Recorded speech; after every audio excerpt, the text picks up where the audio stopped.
जो विकास के नए आयाम विंध्य गढ़ रहा है, आगे क्या क्या चीज देखने को मिलेगी, क्योंकि विंध्य को एयरपोर्ट की सौगात मिली। विंध्य को, चाहे आप बात करेंगे शिक्षा के क्षेत्र में बेहतर विंध्य काम कर रहा है, स्वास्थ्य के क्षेत्र में विंध्य बेहतर काम कर रहा है, उसमें बड़ा योगदान है डिप्टी सीएम राजेंद्र शुक्ला का।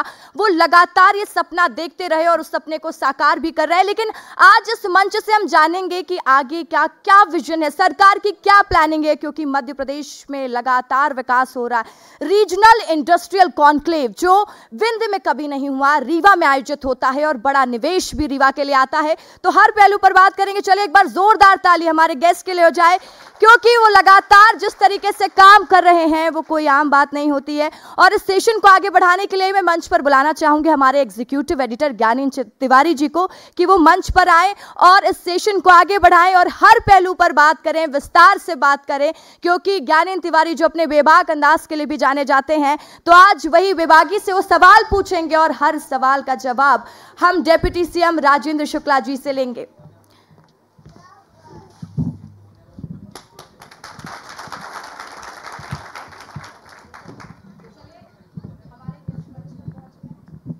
बहुत धन्यवाद रसिका।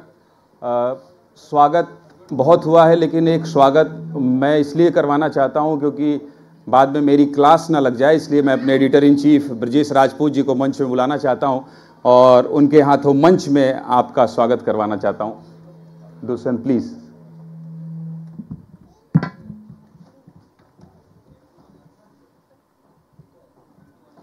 बहुत बहुत स्वागत है आपका।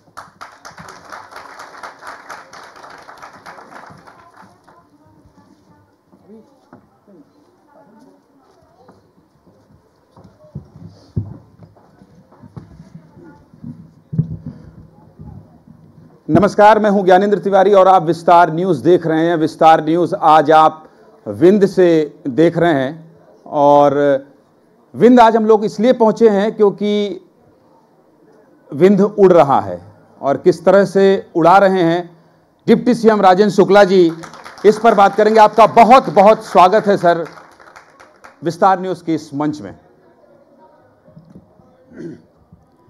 धन्यवाद ज्ञानेंद्र जी। और सबसे पहले तो आपका और आपकी पूरी टीम का ब्रजेश जी सहित विंध्य की धरती पर बहुत बहुत स्वागत है। ये सफ़ेद शेरों की धरती है और पहले हम लोग 46 सालों से जब से सफ़ेद शेर यहाँ नहीं था तो हम लोग कहना तो कभी नहीं छोड़ा रीवा वालों ने कि सफ़ेद शेरों की धरती है, लेकिन डरते रहते थे कोई पूछ ना दे कहाँ है सफ़ेद शेर। लेकिन आज डंके की चोट पर सफ़ेद शेरों की धरती पर आपका स्वागत है। आपके स्वागत करने के अंदाज से आपका बहुत धन्यवाद कि आप हमारी पूरी टीम का आपने इस तरह से स्वागत किया और यही मेरी बात करी कि ए भाषा में बात करी जैसन अपना अनुमति दी दोनों हमसे बनत। हमू हैं मऊगंज के आहन 11-12 साल एबीपी में रहन पहले और उसके बाद अब विस्तार हो रहा है। तो जब हम ऐसा बात करी थे तो बहुत अच्छा लागत है, तो अनुमति दे अगर तो हम ऐसने बातचीत करी। जैसा आपको अपने जो भी आपके दर्शक हैं पूरे प्रदेश में दिखाना है कि सिर्फ विंध्य में दिखाना है, उस तरीके से आप तय करिए, कोनो दिक्कत नहीं है। कोनो दिक्कत नहीं आए तो चलिए कोनो दिक्कत के नाम से आप लोग ताली बजा दीजिए और अब सवाल जवाब शुरू कर लेते हैं। दरअसल जब मैं आपका इंटरव्यू करने से पहले बातचीत कर रहा था, अंचल से बात कर रहा था, ब्रजेश जी से बात कर रहा था और तमाम साथियों से बात कर रहा था, तो मैंने बोला कि कुछ विवाद बताओ ना जो राजेंद्र शुक्ला जी से जुड़ा हो, क्योंकि मैं बहुत गुडी सा बातचीत मुझे ठीक नहीं लगता। थोड़ा सा ऐसा कुछ होना चाहिए कि विवाद हो उसको कुरेदूं। तो मेरी टीम ने रिसर्च किया डिप्टी सीएम साहब, कोई विवाद मिला नहीं। मतलब कैसे ऐसी राजनीति आप कर लेते हैं? या तो फिर आप ही बता दीजिए कि नहीं वो विवाद जुड़ा था, आप लोग की टीम रिसर्च नहीं कर पाई। ऐसी राजनीति कैसे कर पा रहे हैं आप रीवा से? आदरणीय प्रहलाद पटेल जी भी आ गए हैं, पहले उनका स्वागत हो जाए। डिप्टी सीएम साहब स्वागत कर रहे हैं आपका। तो हमारे प्रदेश के वरिष्ठ नेता हैं और यहाँ के प्रभारी मंत्री भी हैं, तो उनका बहुत स्वागत है। हमारे सांसद जी भी आ गए हैं, आदरणीय जनार्दन मिश्रा जी, उनका भी स्वागत है। तो आपने जो सवाल किया विवाद वाला, तो उससे एनर्जी ज़्यादा वेस्ट होती है। जब हम विवादित मामलों में उलझ जाते हैं तो कम समय में ज़्यादा विकास, हमारे पास समय कम होता है, काम बहुत रहता है, लोगों की अपेक्षाएं बहुत हैं, विधायक से, सांसद से, सरकारों से, और कम समय में यदि हमने अपने आप को विवादों में उलझा लिया तो फिर इतने बड़े काम करना संभव नहीं हो सकता है। इसलिए मैं हमेशा कोशिश करता हूं कि जो भी काम विकास से संबंधित ना हो, विकास को रोकने वाले हों, उससे अपने को अलग करते हुए, और जैसे महाभारत में अर्जुन ने कहा था कि मुझे सिर्फ मछली की आँख दिख रही है, उसी प्रकार से विंध्य क्षेत्र को, जहाँ इतना पोटेंशियल है, आज आप लोग बड़ी खुशी होती है जब बात करते हैं कि विंध्य को विकास के पंख लग गए हैं, लेकिन हम लोगों को वो दिन भी याद है जब लोग कहते थे कि विंध्य क्षेत्र बहुत पिछड़ा हुआ इलाका है। हमारे रीवा को लोग कहते थे संभागीय मुख्यालय है, लेकिन देखने में तहसील से भी बड़ा नहीं दिखता है। तो वो बातें हम लोगों को दिलों में तीर की तरह चुभती थी, क्योंकि चाहे जैसा भी रहा हो, विंध्य और रीवा हमारा रहा है। यहाँ पर सीमेंट हब है, यहाँ पर पावर हब है, यहाँ पर वाइल्ड लाइफ है।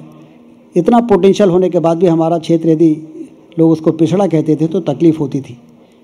लेकिन आज मुझे बड़ी खुशी है कि आपने अपने कार्यक्रम के शुरुआत में ही कहा कि विंध्य को विकास के पंख लग गए हैं।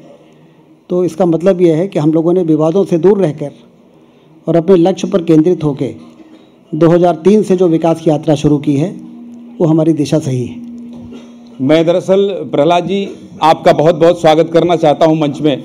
और मतलब इस कार्यक्रम में मैं सवाल अभी पूछा था डिप्टी सीएम साहब से कि हमारी टीम रिसर्च कर रही थी तो कोई विवाद नहीं मिला आपके नाम का। तो जब आप और सांसद जी यहाँ दाखिल हुए तो मैं स्वागत करता, उससे पहले ही मंच संचालन डिप्टी सीएम साहब ने किया और कहा कि 2 लोग हमारे सांसद और प्रभारी मंत्री आ गए तो उनका स्वागत है। तो मुझे लगता है आपकी ये जो शैली है, इस वजह से भी आप विवादों से थोड़ा दूर हैं। मुझे लगता है मैं विवाद पे बात करूंगा अभी, क्योंकि कोई ना कोई विवाद लेके मैं जाना चाहता हूं।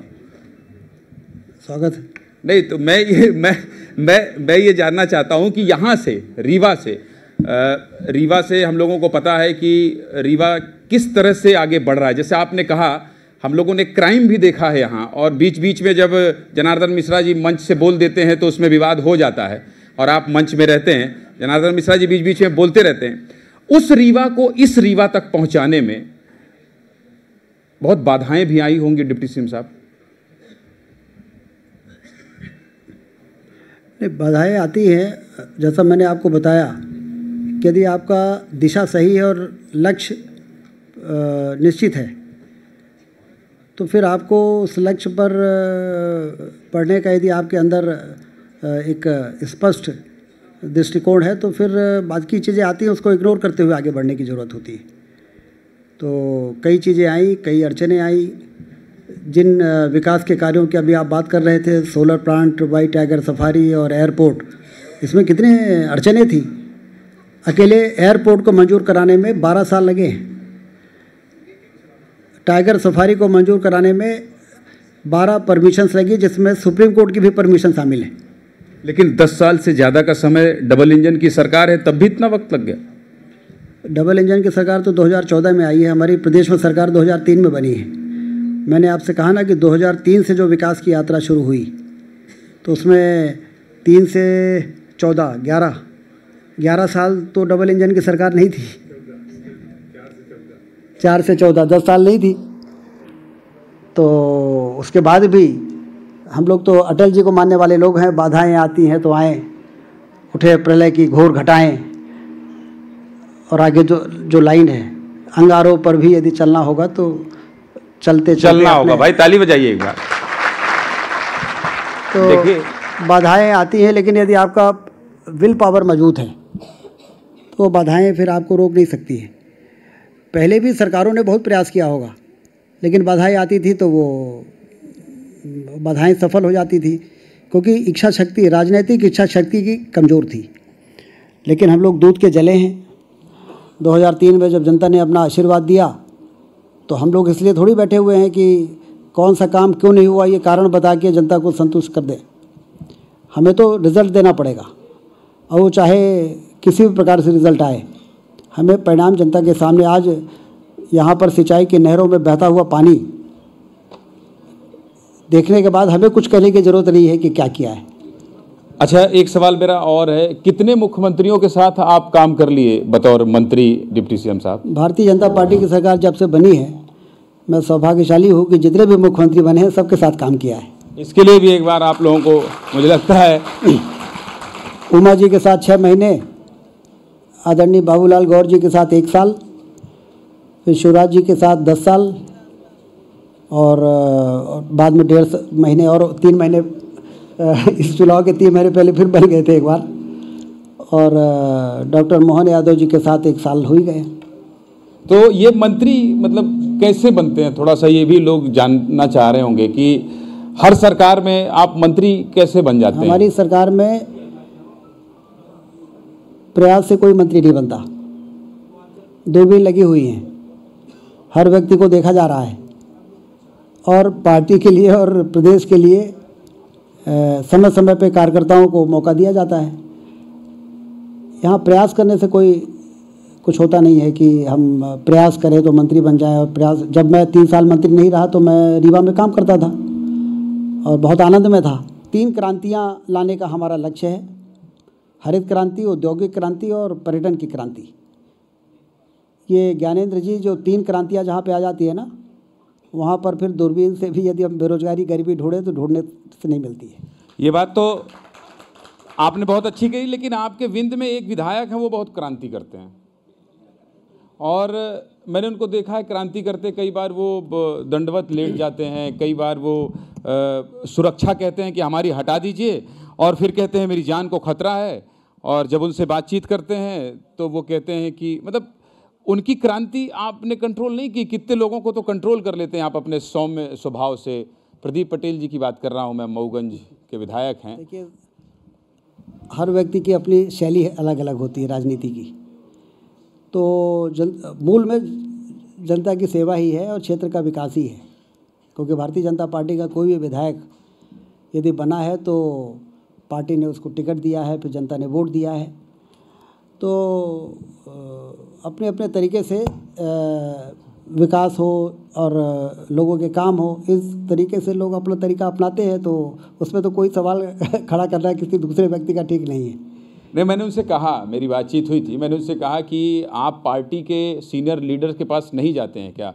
आप उनसे कहिए अपनी बात, या तो फिर आप सुर्खियां बटोरने के लिए सब करते हैं। सुन रहा था, एक बार आपका इंटरव्यू उनके साथ हो रहा था तो आपने सुना था? देखा था। बहुत धन्यवाद आपका। तो वो फिर गुस्सा होकर, नाराज होकर चले गए। तो मेरी गुजारिश ये है कि आप सबको मना लेते हैं तो एक बार कोशिश कीजिएगा कि वो भी मान जाएं। मनाते समय हम इसकी सावधानी जरूर रखते हैं कि कोई गुस्सा ना हो जाए। कोई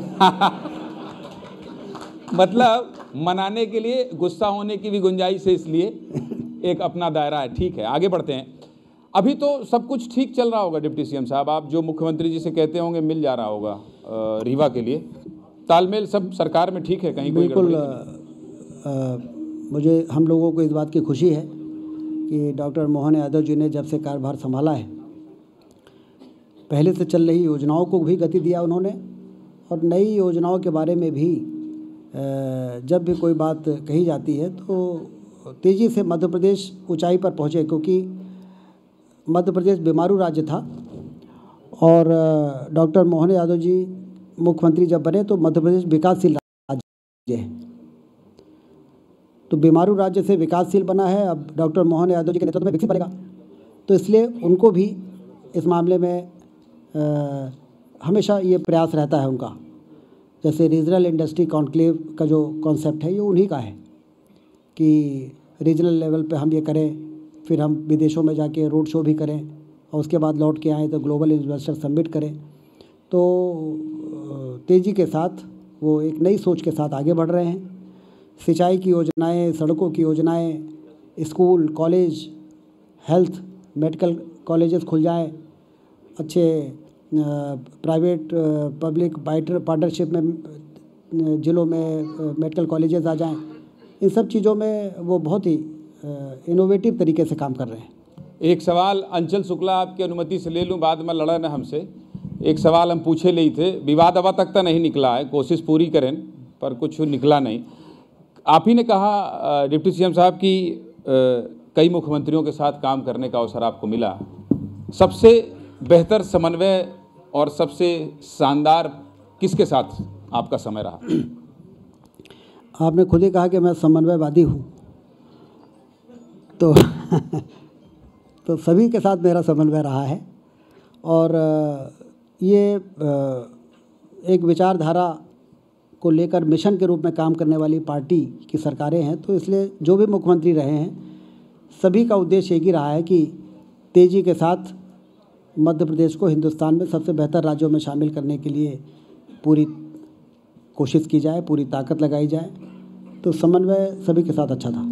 आखिरी सवाल, इन दिनों देश में डिप्टी सीएम साहब महाराष्ट्र में खूब चला, एक है तो सेफ हैं, बटेंगे तो कटेंगे, अभी ये बयान खूब चला और हिंदुत्व और सनातन को लेकर खूब चर्चा हो रही है, खूब बात हो रही है। अभी हमने देखा कि आचार्य धीरेन्द्र कृष्ण शास्त्री ने एक बड़ी पदयात्रा निकाली, उसमें आप भी गए थे, प्रहलाद जी भी गए थे, और इसको आप कैसे देख रहे हैं? क्या सेफ नहीं है बांग्लादेश में हिंदुओं पर आतंक, कनाडा में ये जो पूरा घट रहा है घटनाक्रम, इसको आप कैसे देखते हैं? और अपनी जनता से, देश की जनता से, प्रदेश की जनता से, विंध्य की जनता से क्या कहना चाहेंगे बतौर उप मुख्यमंत्री? नहीं, हमें बिल्कुल एक रहना चाहिए, क्योंकि यदि हम एक नहीं रहेंगे तो स्वाभाविक है कि बहुत बेसिक फार्मूला है कि यदि हम लोग तो भुक्तभोगी हैं, डिवाइड एंड रूल। अंग्रेज़ों ने डिवाइड की एंड रूल की पॉलिसी में काम करके कितने वर्षों तक राज किया हमारे देश में, तो इसलिए बंटने का तो सवाल ही नहीं है। और एक रहेंगे तो सेफ रहेंगे, इसमें भी कोई दो राय नहीं है।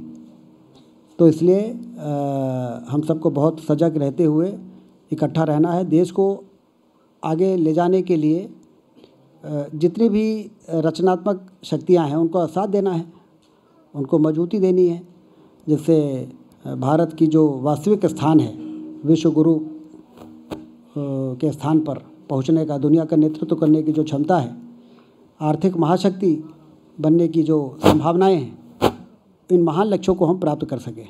तो इसलिए बिल्कुल नहीं बंटना है, बंटने में नुकसान है, इसमें कोई दो राय नहीं है। और एक रहेंगे तो सेफ रहेंगे, इसमें भी कोई किसी को कोई शंका नहीं है।